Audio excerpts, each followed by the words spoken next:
Good morning, Friday. I'm Gretchen Hall. It is the first day of August, bringing you Morning Matters because your morning's matters get to the stories that matter today. Some senators are still pushing for an impeachment trial against Vice President Sara Duterte. Senator Risa Ontiveros, for one, has signed a draft resolution authored by Senator Kiko Pangilinan, urging the Supreme Court to reconsider its ruling on the impeachment case against the Vice President. The brothers of whistleblower Julie Patidongan, aka alias Totoy, have been tagged by the PNP as the key missing links in the disappearance of several Sabungeros.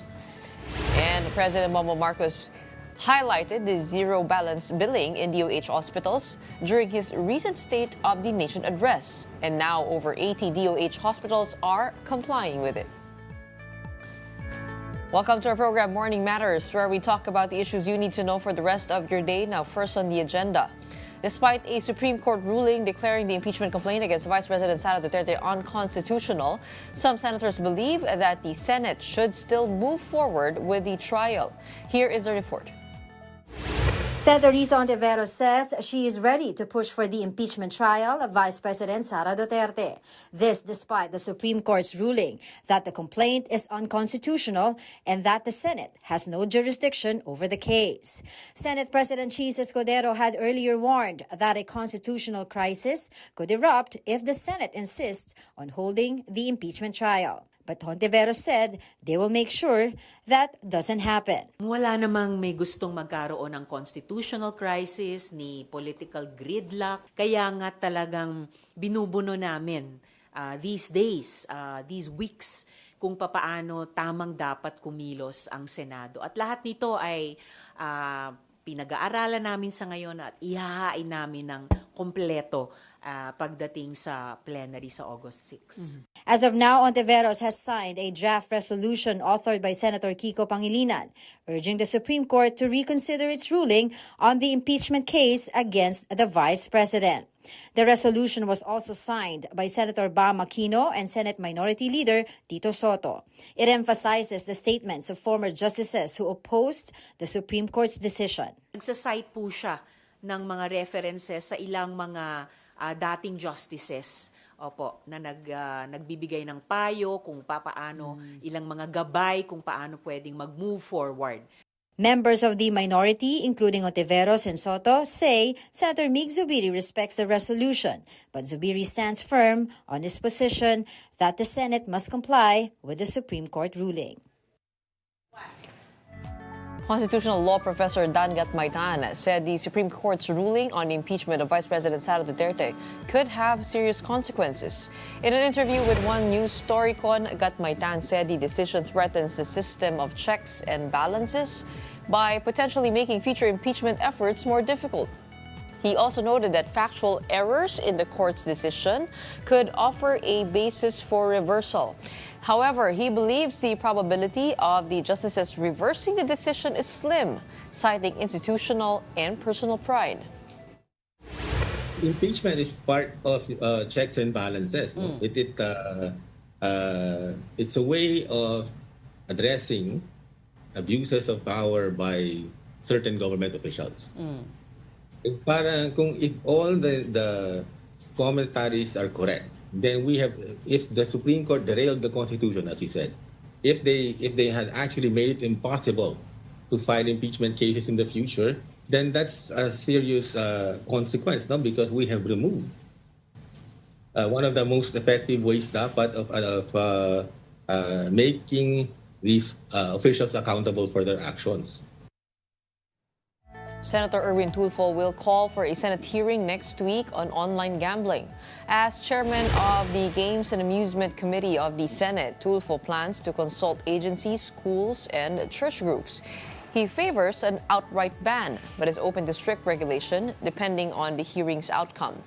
Tulfo hopes to push for a unified Senate position and possibly recommend an executive order to President Marcos. Education Secretary Sonny Angara revealed that anomalies in the senior high school voucher program involving ghost beneficiaries have reached 100 million pesos. Angara said the Department of Education is taking firm steps to hold accountable those behind the scheme, which involve tampering with student records. DepEd has demanded refunds from 54 private schools flagged for questionable voucher claims from school year 2021 to 2023. Now, of these, 38 have fully refunded the government, 2 have made partial payments, while 14 have yet to return the funds. So far, government has recovered about 65 million pesos. When we return, the new Quad Committee lineup in the House is now complete. We'll break that down and tackle other issues with Public Accounts Committee Chairman Representative Terry Ridon. Don't go away. Morning Matters will be back. Keep it here on One News.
Welcome back. You're still watching Morning Matters here on One News. The House of Representatives has completed its new Quadcom lineup. Bicol Saro Representative Terry Ridon will serve as chairman of the Committee on Public Accounts. He joins 3 other panel heads in the so-called Quadcom 2.0.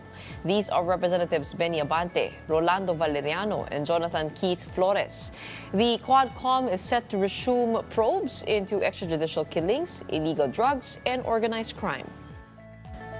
And joining us now on the show, we have Bicol Saro Representative Terry Ridon, the newly elected chair of the House Public Accounts Committee and a key figure in the revived Quad Committee. Magandang maga po sa inyo, Congressman. Magandang maga, Gretchen. Thank you for having me. Una-una, congratulations. Welcome back to Congress. This is your second term, if I'm correct, and you've gone in with guns blazing.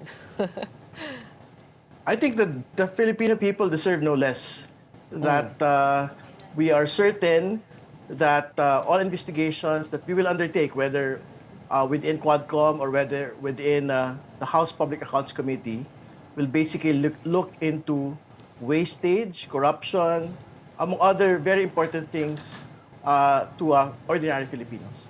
Well, they certainly have made headlines in the past year, and actually a lot of conclusions heading to the close of the 19th Congress, which had findings on Pogos, had findings on the drug war by President Duterte, on EJKs. What is left on the table, and what will be the main agenda of the Quad Committee moving forward? I think as soon as the Quad Committee convenes formally, the first order of business would be to look into whether or not POGOs still exists in bits and pieces around the country today. So we'd like to be able to see whether or not law enforcement has fully dismantled POGO operations in Pampanga, in around Metro Manila, among other places. But second of all, I think would be to look into the intersectionality of the Duterte drug war killings and the missing Sabungero case. I think there had been some reports that the kill team for the Sabungeros are also the same kill team for Duterte drug war victims. No? So we'd like to be able to see more details about it, the manner by which they undergo the killings for Sabungeros, and the manner by which they undergo the killings for the Duterte drug war. But you having watched the hearings from the sidelines, meron ka bang gustong idagdag dun sa agenda? I mean, bukod dun sa missing Sabungeros, ano, pag nakikita mo na nagbabalitaktakan, parang meron ka bang mga questions na gusto pang itanong that haven't been discussed? Well, I think merely focusing on the missing Sabungero case already has puts too much already on our plate. No? So I think that's such a big task ahead, particularly because of the personalities concerned, the high stakes that are in play there.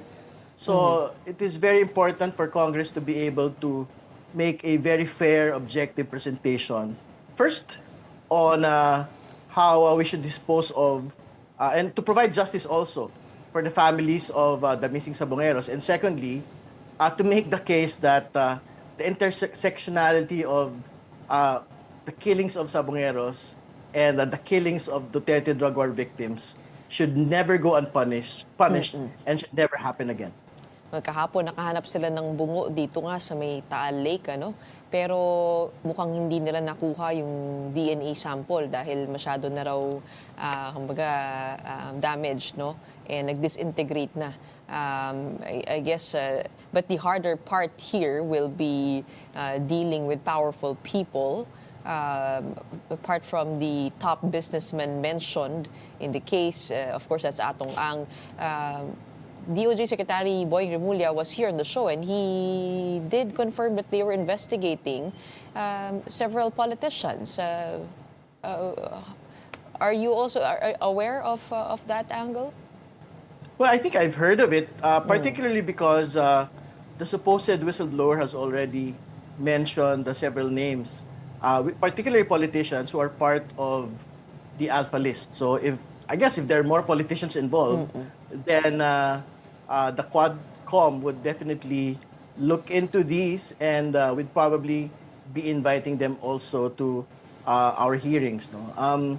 Very important also to make the point that I think two of the siblings of the whistleblower had in fact been arrested by government, and I think they would be able to provide more details, particularly on the manner by which the missing Sabungeros, particular details on the disappearance of the missing Sabungeros.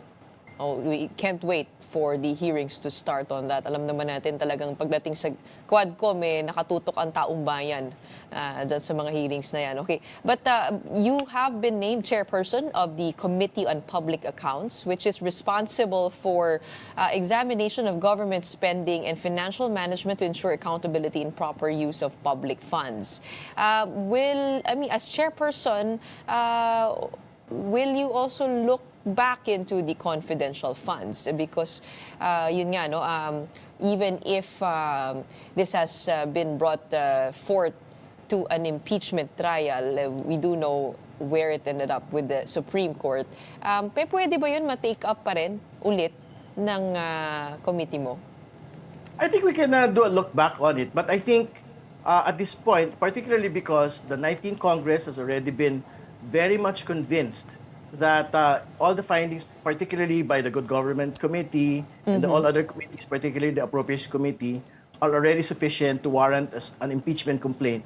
I think it would be better off being discussed at a higher level, particularly relating to impeachment proceedings, no?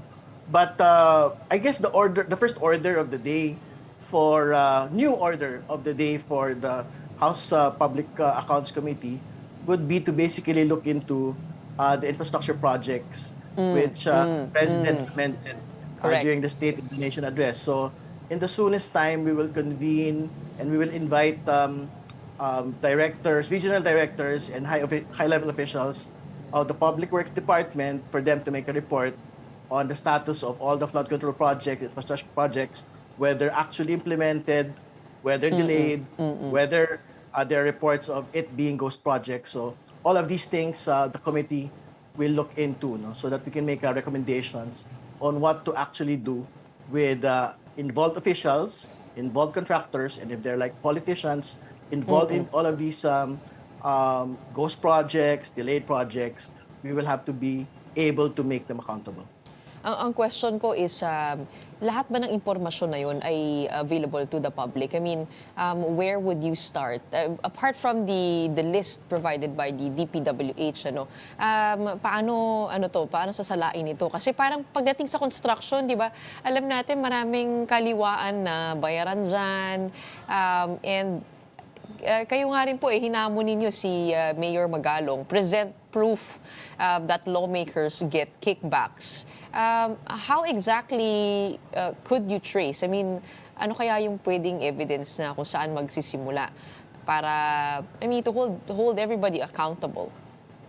Hindi, ang totoo naman maraming mga problema at kontrobersiya sa bawat aspeto po nung paglalatag ng proyekto mula sa pagpaplano, pag-implement, bidding.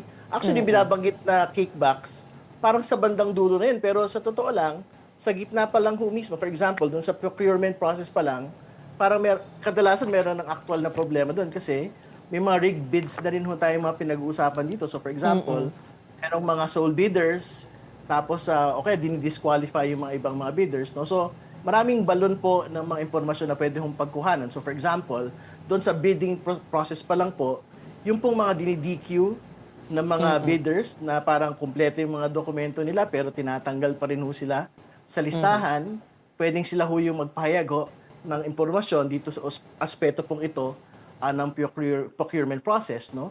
Yung sa usapin naman po ng kickbacks, I think all it takes is basically a whistleblower, no, from the side of the contractor or from the side of agency officials or from the side of legislators to make the case, no, na meron pong actual kickbacks na nangyari. Dahil we have to go back to history. Kaya naman ho nalantad yung PDAF scam ni Janet Lim Napoles at ng mga senador at kongresista ay dahil meron pong kumanta from the side po ng kontratista. Hindi ba? So, I'm quite certain na as soon as we move along through the investigation, baka naman may mga matisod po tayong ganitong mga impormasyon. Oo, kasi ito nga sabi nga ni Mayor Magalong, no, I've listened to his interview, sabi niya, dati kukunti na 10-20% yung SOP, ngayon hanggang sa parang palala ng palala, naging 30 to 40% na. Kayo ay dating, you founded and convened InfraWatch PH, which focus on infrastructure development. Nakita niyo ba ito noon nung kayo ay nag-iimbestiga dito? At Could you corroborate, at least from your experience, yung statement ni Mayor Magalong? Well, ang focus ko natin noon sa InfraWatch talaga yung actual na proseso, no? So, basically, pagka naman natayo yung mga infrastruktura, ang question naman na ho talaga doon ay gumagana ba ito?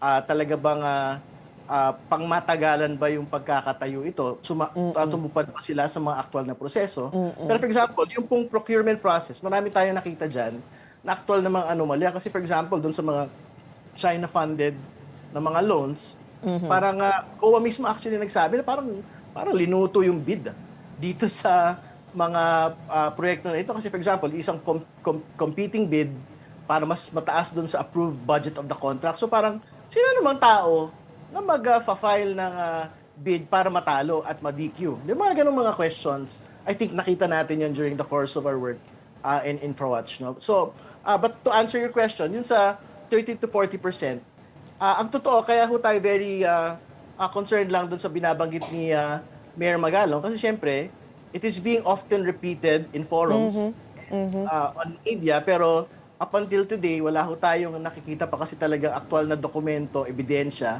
na inilalatag ho ang ating pong kagalang-galang na mayor na totoo yung 30 to 40% na kinikita o kinikickback ng mga legislators, whether kongresista man yan o senador. Pero paano kaya matitrace yun sa tingin ninyo? Siyempre, yun nga parang wala naman din, probably with the no? I mean, kasi usually ang gagawin dyan, i-overestimate yung budget para sa mga material, o labor, o di ba? Parang, and then, you don't declare the whole thing, right? But in terms of like getting the actual evidence, would it be that hard pitch? Babalikan nga natin, like what I stated, babalikan natin yung karanasan po talaga ng kaso po ni Janet Lim Napoles. Di ba? Ang talagang kumanta po ron, close Kailangan may associate. kumanta. Oo. Kasama doon sa mga nag-away sila sa hatian. Parang ganun ata yung naging kwento nung whistleblowing po noon. So, I'm quite certain pagka talagang nagtuloy-tuloy po yung investigasyon, may matitisod at matitisod naman ho tayo dyan. Pero at least, talagang merong aktual na dokumento, merong aktual na nagsasalita na talaga ho nagtuturo ng mga pangalan. Hindi yung parang ngayon na parang it is being dispensed as though it is already gospel truth and actually involves Correct.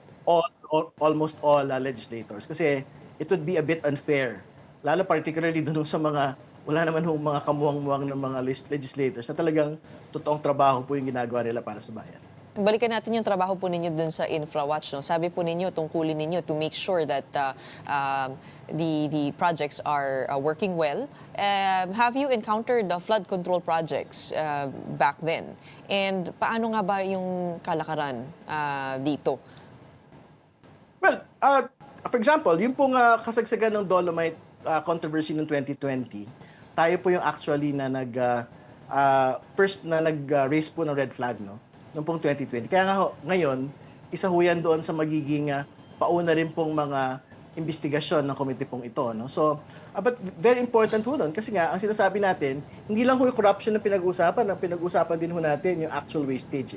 Ang tanong, for example, doon sa Dolomite inquiry, before even talking about overpricing or whatever else or corruption, was it ever necessary for the nation to pay 389 million for this project? Kasi kung sinasabi ng gobyerno po noon, this is basically for the Manila Bay rehabilitation as ordered by the Supreme Court. The specific requirement of the Supreme Court then was for government to improve the water quality. So the basic question to DNR in that inquiry would be, did the Dolomite project actually improve the water quality of Manila Bay? Kasi nga, kung gumastos tayo ng 389 million, tapos hindi naman gumanda yung tubig ng Manila Bay, bakit natin yung ginastos? So, I think these are questions that need to be answered. So, very methodical po, I think, yung gagawin po natin. Dito po, even as we go along dun po sa mga flood control projects, ganun din ho, was this project necessary? Kasi, syempre, ang sinasabi ng iba, ba't maliliit na mga flood control projects yung ginawa ninyo? Ba't hindi nyo ginawang mas malakihan, like at scale, no? Para, kumbaga, isang proyekto pero malaki. Imbis na maraming proyekto o maliit. So, yan yung gusto nating ipaliwanag sa atin po ng Public Works Department kung ganyan ba yung kanilang ginawa At kung ginawa nila yan, bakit nila ito ginawa? Tama po ba na may management fee din natatanggap itong mga contractor? I mean, when they get the project, and I heard it was around 10%. And ang tanong kung na-maintain ba nung mga contractor na yun. Have you heard of that? No, I haven't heard of that. I'm sure meron pong maintenance expenses, no? Yung DPWH. So I think it's something that they also bid out to contractors. Yung pong pagme-maintain ng pong mga pasilidad, ng mga kalsada, ng mga tulay. No? So it's subject to another round of bidding po. Okay, abangan po din natin yan. Mukhang marami pong investigasyon na mangyayari in your term. But before we let you go, no, just a bit of a word on the impeachment, which the House, of course, will appeal. They will file a motion for reconsideration. Any updates on what is going to happen with that? At sinabi po ninyo na the impeachment is almost impossible if the Supreme Court does not revise its verdict. Why do you believe so?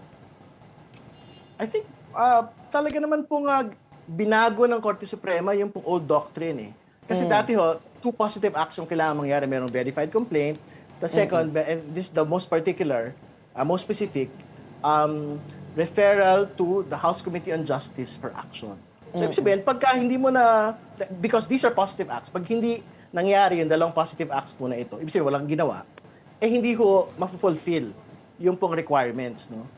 Nito pong, for the one-year ban to kick in. Pero ngayon, with the Supreme Court decision, ang sinasabi na po nila, pag hindi mo inaksyonan ang isang verified complaint, or pag inaksyonan mo ng konti, pero na-dismiss, magki-kick in po yung one-year ban. So, ano po yung basic implication? No? Ang basic implication po nun, basta mag-file ka ng verified complaint, may kaibigan kang kongresista, kilusan man o hindi ng Kongreso ng Pilipinas, magki-kick in po yung one-year ban. So anong gagawin lang ho ng high official, Presidente, Vice President, Supreme Court Justice, Ombudsman at iba pa, makipag-usap sa kaibigan niyang kongresista.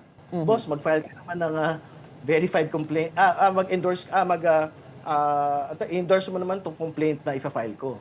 No? So, kasi, and that's all it takes to basically protect the person from being impeached every single year. So, I think yan ho yung kailangan pag-isipan po siguro ulit ng Korte Suprema as soon as the House submits its motion for reconsideration. And when will that happen? Do you have any idea? At nakita niyo na po ba yung nilalaman ng MR? Wala sa akin yun. I think it's with the Office of the Solicitor General. But I'm quite sure as soon as, I think before the deadline is due, masasabit na po ng Kongreso po ito. Oo, tingin niyo po ba nawala na yung momentum for a refiling in February because nga of how this whole process has turned out? How have you gotten a feel of the Congress, the 20th Congress, and their views when it comes to refiling another impeachment complaint? No, I think naman po, irrespective of whatever is the result at the level of the Senate in August, this August, or whatever the result in the Supreme Court, no, I think naman ho, Congress will still be able to be committed by Feb 6, 2026, no, na mag-file pa rin po ng impeachment complaint. Kasi nga, syempre, this is a question of accountability pa rin po. So basically, if you haven't achieved accountability on the question of confidential funds and on the question of death threats against the President, the First Lady, and House Speaker, I think there is no reason for you to stop filing these cases. What are your thoughts on what the ponente wrote? Si Senior Associate Justice Marvic Leonen. Sabi niya, when used properly, impeachment is a tool for accountability, but when abused, it is a tool for political retribution. What are your thoughts on that slant by the Supreme Court in its decision? Well, he is correct that it is a tool for political retribution if it has no basis. But I think the basis for the impeachment of the Vice President is clear on the use of confidential funds and on the death threats against the President, the First Lady, and the House Speaker. So I respect him as a Senior Associate Justice, but also when he spoke about in the decision about looking back to history no? I think they've forgotten about the history of people filing frivolous complaints during the time of Mrs. Arroyo. So, kumbaga, hindi kompleto yung pong pag-look back po nila at pag-consider sa kasaysayan po ng Pilipinas when they actually made this decision. Hindi ho ba parang na ano rin, I mean, like, taking a look at that statement, of course, the House is already being accused, no, of using this as a political tool. I mean, a tool for political retribution. But if you take a look at impeachment, it is political in nature, in fact, no? At saka parang pagdating sa ebidensya, I mean, it makes one wonder, hindi ba sapat? Hindi ba naging, I mean, pag nireview ng Supreme Court, hindi ba ito naging sapat for them to see na there was actual grounds for the trial to continue on? Or was the 1 year, I mean, 1 year ban the main determinant of that decision? Well, to be fair naman po to the Supreme Court, I think hindi naman ho nila tinignan yung mga pieces of evidence kasi I think focused po sila doon po sa 1 year ban, yung pong revising ito pong doctrine ng Gutierrez tsaka ng Francisco. No? So to be fair to them, I don't think they had to actually look into when it was being decided, tingin ko hindi ho nila tinignan on meron ba actual threat against the President, the First Lady, and the House Speaker, or meron ba talagang misuse, yung details po na misuse ng confidential funds. I think yung pinag-uusapan lang po nila yung sequence of events. But I think, hindi lang po ako yung nagsasabi nito, kundi I think former Supreme Court Justice already mentioned this, na parang may factual inaccuracies din dito po sa decision po na ito. May sinasabi po, and I think it will be part of the motion for reconsideration, kasi nga, may pagtingin sila na merong wrong consideration po doon sa kung paano ho na-archive yung pong unang tatlo at kung paano po na-approve yung apat po na impeachment complaint. So, I think all of these things will play out in the motion for reconsideration. Well, I guess it focused on the process of the complaint being filed, if that's what you're saying. Okay, maraming salamat sa iyo. You have your work cut out for you in the coming years. No, we wish you luck at abangan po namin kayo sa mga hearing na yan. We have a Bicol Saro representative and second termer Terry Ridon. The Philippine National Police believes it has found the missing links in the disappearances of several Sabungeros, and they are no less than the brothers of self-proclaimed whistleblower Julie Patidongan, or alias Totoy. Here is a report.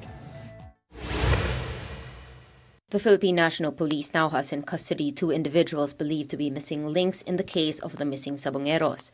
The suspects have been identified as Elakim Patidongan and Jose Patidongan, brothers of self-proclaimed whistleblower Julie Dondon Patidongan, also known as alias Totoy. Naniniwala tayo, ito yung mga missing link doon sa mga kaso ng missing Sabungero.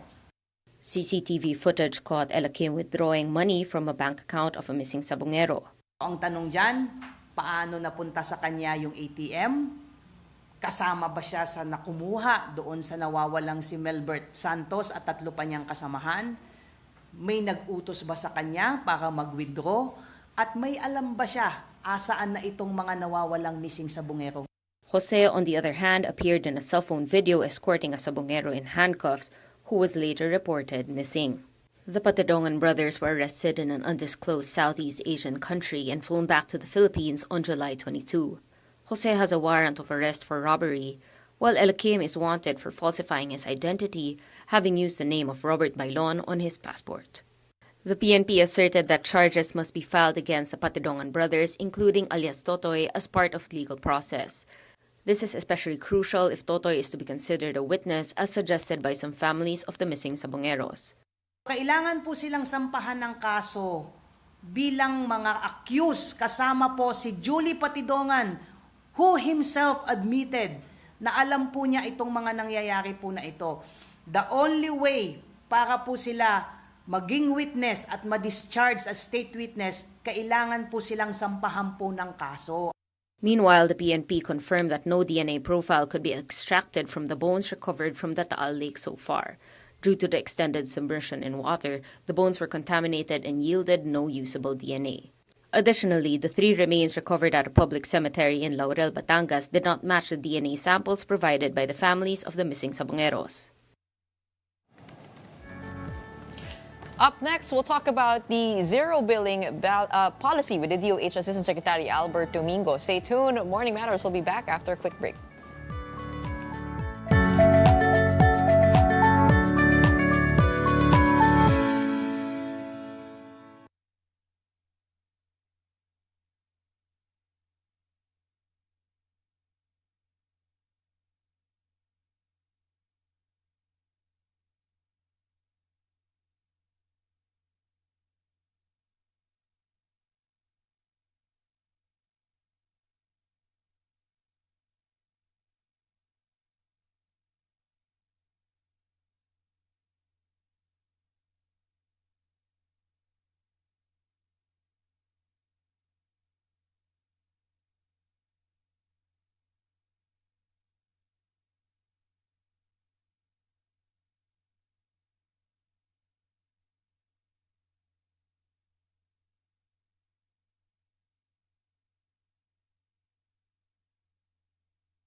Good morning, I'm Gretchen Ho, and here on Morning Matters, we talk about the most pressing issues and give you the context behind the headlines.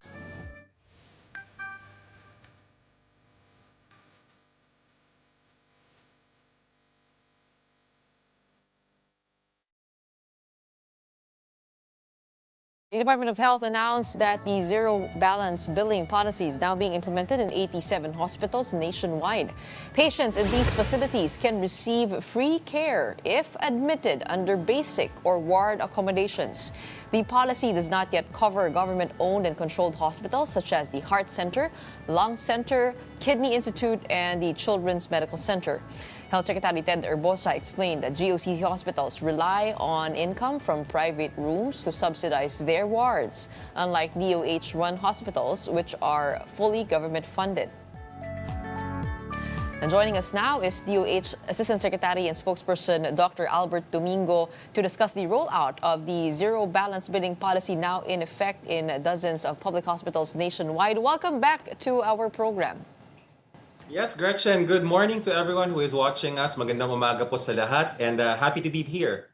Asek, the last time that we talked, we were talking about ito nga yung mga unpaid bills ng mga ospital, private hospitals actually to be exact, no? And this was mentioned, the zero balance billing policy. In-emphasize nyo noon na kapag kayo pumunta sa DOH hospital, hindi na kailangan magbayad. Kaya nung binanggit ng Pangulo, ito sa SONA, medyo nagulat ako, no? Kasi sabi ko, hindi ba, I mean, that has always been in place. So what is the difference between what the President announced and what has been going on for many years, since 2011, if I'm correct? That's a great question, Gretchen. At mabuti nagkaroon na tayo ng paglilinaw ngayon kasi may na-monitor kami ng konting confusion. May nagsabi na ito daw para sa pinanunsyo ng ating Pangulo na zero balance billing, sinabi nga niya bayad na bill mo. Dapat daw ay ikaw ay i-interviewin pa, ikaw ay indicted. Hindi po yun ang sinabi ng Pangulo at hindi yun ang polisiya namin. Lumang na po yan. Dati, Gretchen, para ikaw ay mapasok sa isang zero balance billing bed, and there is a PhilHealth circular that says that you had to be part of the indigent sector. Kaya i-interviewin ka, saan ka nakatira, meron ka bang kotse o wala, meron ka bang ganyan. Luma na po yun. Ang current policy ngayon is as long as kayo po ay magpapa-admit sa isang basic accommodation or ward accommodation ng isang DOH hospital, kahit kayo po ay magsasaka o manager, kayo po ay covered ng polisiya. Okay, so basta, paano po nilipat po sa isang room? Ibang Just playing usapan yun, scenarios, Gretchen. Kasi, very clear ha. Ito yung minamanage namin kasi nga nagkakaroon ng iba-ibang chismis, iba-ibang impression. Tapos syempre may pipintas na. The DOH and of course following what the President said is very consistent in what we are saying. We are saying here, no balance billing, zero balance billing in DOH hospitals in the basic accommodation. So pag pinalipat ka ng isang nurse doon, dapat tanggihan mo, no? Para siguradong... Yeah. Oh, Yes. ganon. Okay, At saka ganon ang hindi polisiya ka doon. papalipatin. Nako, Gretchen, sa loob ng DOH hospital, hindi namin ginagawa yun. Bakit Okay, naman namin okay. kakakitaan ng pasyente? It doesn't make sense because the Alright. DOH does not earn. The DOH gets budget from the government. Okay. Okay, isa pang punto kung saan ako nalilito, ano? Yung DOH hospitals, iba pala sa public hospitals. Not all public hospitals are DOH hospitals. How can we help people find the difference? All DOH hospitals are government hospitals, but not all government hospitals are DOH hospitals. Sa Tagalog po, ang lahat po ng mga ospital ng DOH ay ospital ng gobyerno, ngunit hindi lahat ng ospital ng gobyerno ay ospital ng DOH. Ano po kaya yung mga ibang ospital ng gobyerno na hindi DOH? Yun po yung mga local government hospitals. Yan po yung mga hospitals ng mga ahensya tulad ng Department of Migrant Workers which runs the OFW Hospital. Yan po yung halimbawa yung Veterans Memorial na ang nagpapatakbo po ay Department of National Defense. At yung nga pong apat na ospital, yung mga sinasabi naming GOCC Hospital. Ibig sabihin po ng GOCC, Government-Owned and Controlled Corporations. Ito po yung ating Philippine Heart Center, National Kidney and Transplant Institute, Lung Center of the Philippines, at yung ating Philippine Children's Medical Center. Apat lang po sila at nasa Metro Manila. Mas marami po yung mga DOH-owned hospitals, nasa mga running list of 78. Ito pa paliwanag ko, you might be asking me in a bit, unahan na kita, Gretchen. Ano ba talaga ang bilang? There are 87 laws, no? 87 batas na nagsasabi na may DOH hospital. Ang iba pa ho doon ay under construction, I think nasa 5 yata or thereabouts. Tapos kasama sa listahan yung 4 na GOCC hospitals. Kasi ito yung nakakalito, pero yun talagang sitwasyon ng ating batas eh. Hindi po yan pag-aari ng DOH, pero nakaupo kami dun sa kanilang board of directors. Oh, okay.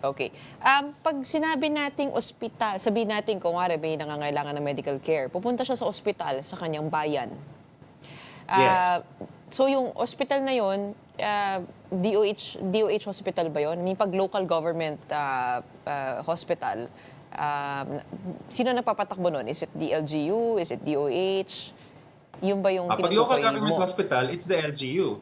Hospital ng Makati ay pinapatakbo ng Makati. Hospital ng Muntinlupa ay pinapatakbo ng Muntinlupa. Hospital ng Maynila ay pinapatakbo ng Maynila. So, hindi kasama yon. Hindi po. Hindi po sila DOH hospital. Okay. LGU hospital po sila. Okay, now that's clear. Okay, now... Pero ito Gretchen na, kung gusto nilang mag-implement, nothing is stopping them. Alright? Ang sinasabi natin dito is, very realistic si Pangulong Bongbong Marcos. Hindi to drawing, hindi to promise. Kaya napaka-specific. Di ba? Para mangyari na hindi drawing, at sabi nga ng mga bata ngayon, para lumabas sa group chat at magkatotoo na makita-kita tayo, wag yung mga haka-haka, wag yung mga motherhood statements. This is a very specific directive. DOH hospitals, basic accommodation, zero balance billing. Kailangan ko po ba maging PhilHealth member para maka-avail nito? To begin with, Gretchen, lahat naman tayo PhilHealth member. Isa pa yung kalituhan. Ako, natutuwa nga ako, tinatanong na sa amin to eh. Pag binasa niyo po yung Universal Healthcare Act, bawat Pilipino, lahat ng Pilipino, basta ikaw ay Filipino at hindi ka, wala nang sasabihin na pangalan, nagpanggap na Pilipino na naging elected official, ikaw ay kasama sa PhilHealth. Kasi by right, by Republic Act 11223. Siguro, Gretchen, ang kailangan linawin, hindi kasi lahat rehistrado. Even sa birth certificates issue yan, di ba? May mga napapanganak, hindi nabibigyan agad ng birth certificate. Pero ang kailangan lang gawin is magpa-register ka. So tandaan po, lahat po ng mga nanonood, everyone who is watching, all Filipinos are members of PhilHealth. You just have to be registered. Typically, kung kayo po ay may trabaho, malamang na-register na po kayo. Kung hindi po kayo rehistrado, ang gagawin lang ng ospital, ang tawag namin point of service. They have a PhilHealth office there or parang may desk sila. Tapos doon sa computer nila mismong doon, pinapasok nila yung inyong detalye. Kahit hindi ka naghuhulog, pareho lang ba ang coverage nun? Yes, I love the questions, Gretchen, because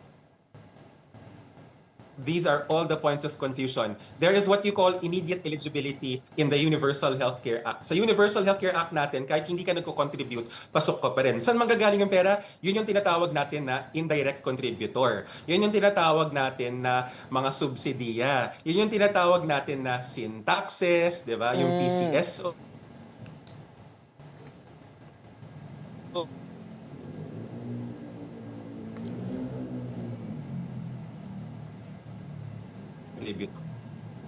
Asek, you're coming into us a little bit choppy, Yeah. So medyo nagarble lang yung sa dulo, no? Pero okay, but I think we understood naman, no, na kahit hindi ka naguhulog, yung mga galing ito sa mga taxes na probably some of those Yes. that we debate about, Taxes. including the online gambling taxes, ano?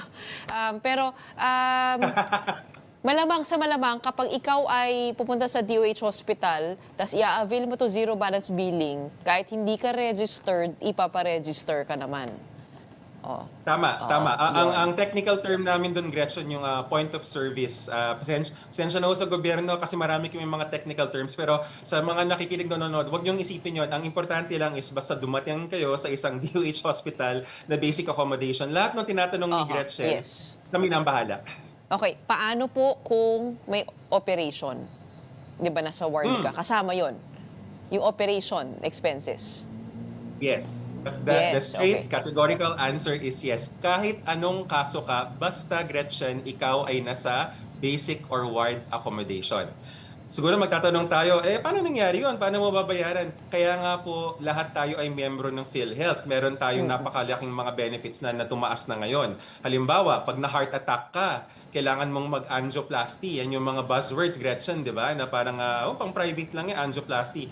Hindi po. Nagagawa po yan sa mga DOH hospitals. In fact, ganun kalaki yung package rate ng PhilHealth na kaka-release lang, I think, a few months back or late last year at nag-i-implement na ngayon. Kayang-kayang ilibre pag na-atake ka sa puso. But the treatments after the sickness, for example, you were diagnosed with cancer and you had to have your chemotherapy, yun po ba ay kasama? So, meron tayong ibang PhilHealth packages. Remember, ito po, again, point of confusion, parang kinarga na lahat. Ang in-announce lang ng Pangulo, yung speech is zero balance billing in DOH hospitals under ward admission. Huwag po kayong mag-alala para sa ibang concerns after your admission, meron pong ibang programs. Like example, there is the Cancer Assistance Fund na nakakakuha rin tayo ng assistance para sa cancer patients. There is also many other, shall we say, public health programs. Naalala ko, yung YAKAP program na sinasabi na pinaunlad, in-expand yung primary care ng PhilHealth. Kasi paglabas mo ng ospital, hindi na po yun inpatient, outpatient na yun. Kaya sumasabay, utos rin ng Pangulo yung ating mga PhilHealth package for outpatient, tinataasan rin. Kasama dyan yung PhilHealth YAKAP, which will include per year, 20,000 pesos worth of medicines for every Filipino. And then, I think kung di ako nagkakamali, pati yung mga mammogram, pati yung mga cancer screening, kasama rin doon. And that's outside the hospital. Okay. That is not part of the zero balance billing, but it is a separate package, Gretchen, that Filipinos, all Filipinos who are members of PhilHealth, because all of us are members of PhilHealth, will be able to avail. Okay, just one more final question for clarity's sake. Speaking of medicines, yung po ba ay kasama rin dito sa zero balance billing? What is covered? What are the specifics of the coverage of the zero balance billing? Gretchen, anything and everything that you need to get well as long as you are in a DOH hospital under basic accommodation is covered. Example, kahapon I just did rounds together with staff at the East Avenue Medical Center. Nakapunta ho kami sa OB ward, sa ortho ward, saka ER. Okay, isa-isayin natin mabilisan. Sa OB ward, tinanong ko, nakakatuwa pa yung case study na nakita ko, twins.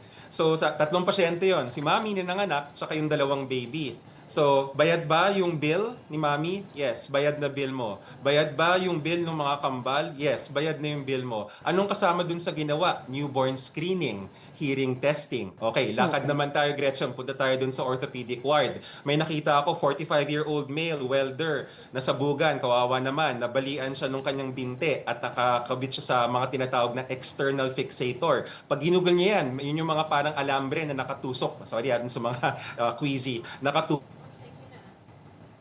Yes. Kasama ba yung bakal? Yes. Punta kami sa ER. May mga hindi pa na-admit. Technically, hindi sila kasama dun sa zero billing policy kasi hindi pa sila inpatient. Pero, meron kasing outpatient emergency care benefit package yung PhilHealth. So, matotal, Gretchen, bayad pa rin yung bill nila. Pagkalabas nila, hindi na. Yung mga medicine na kailangan nila. Pagkalabas nila, punta sila sa health center nila, doon naman sila sa yakap. Yakap ang bahala sa kanila. Okay. Okay, thank you so much for... Hard to believe, no? Hard to believe, but we're making sure it's happening. No, but when I listen to you, parang it's so encouraging. Because, yun nga, no? Minsan, ang problema, hindi naman yung resources, but yung kaalaman tungkol sa kung anong meron dyan. But listening to you and hearing you encouraging people to avail of these programs, which is part of their rights under universal healthcare law and pati na ng ating konstitusyon, meron naman palang tulong, no? Kaya naman pala. Na makukuha. Kaya naman pala. Okay, sana sustainable din. Maraming salamat sa iyo, ASEC. We have DOH Assistant Secretary and Spokesperson, Dr. Albert Domingo, talking to us about the zero balance billing policy. And now let's get more insights from Dr. Jose Rene De Grano, President of the Private Hospitals Association of the Philippines. He joins us now to give us updates from the other side of the fence. Magandang umaga po sa inyo. Magandang umaga, Gretchen, at kay ASEC Albert. Good morning. Okay, oo. Dr. De Grano, unang-una alam natin na pagdating po dito sa zero balance billing policy, isa ito sa mga talagang pinalakpakan ng mga Pilipino noong SONA. Pero pagdating naman sa mga private hospitals, meron po ba tayong aasahan? Ito po ba ay sa DOH hospitals lamang? Usually po, ang sinabi po ng ating Pangulo ay siyempre DOH hospitals. Pero kami nga po, sa akin lang sarili, palagi ko dapat lahat na government facilities, zero yan, balance, billing, NBB dapat lahat yan.